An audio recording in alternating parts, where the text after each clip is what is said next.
Alors Darwin n'a pas regretté sa théorie, mais par contre il a prophétisé sa perte.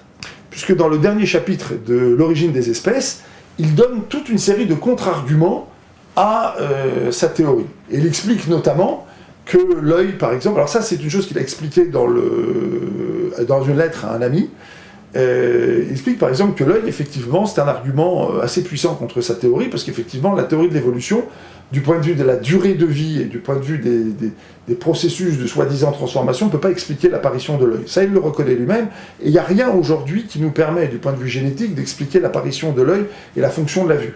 À part ça, hein, il n'y a pas de possibilité d'expliquer l'apparition de la conscience et du langage. Aujourd'hui, on n'a pas d'explication de ce point de vue-là.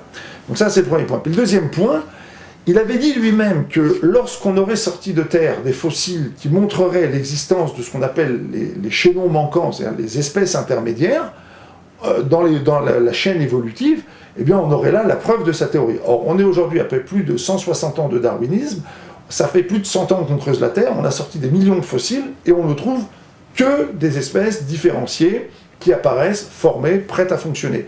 Donc, d'après les évolutionnistes eux-mêmes, comme Stephen Jay Gould et tous les évolutionnistes, les néo-évolutionnistes, les archives fossiles, ce qu'on appelle les archives fossiles, c'est-à-dire les millions de fossiles qu'on a sortis de Terre, non seulement ne sont pas une preuve pour la théorie de l'évolution, mais contredisent la théorie de l'évolution. Ce qui est extraordinaire, c'est que les mêmes qui disent ça sont quand même restés évolutionnistes.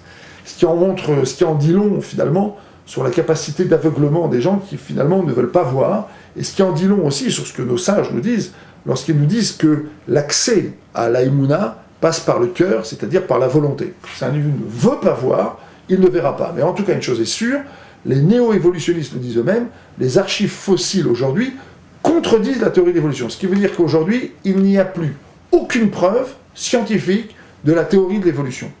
Aucune.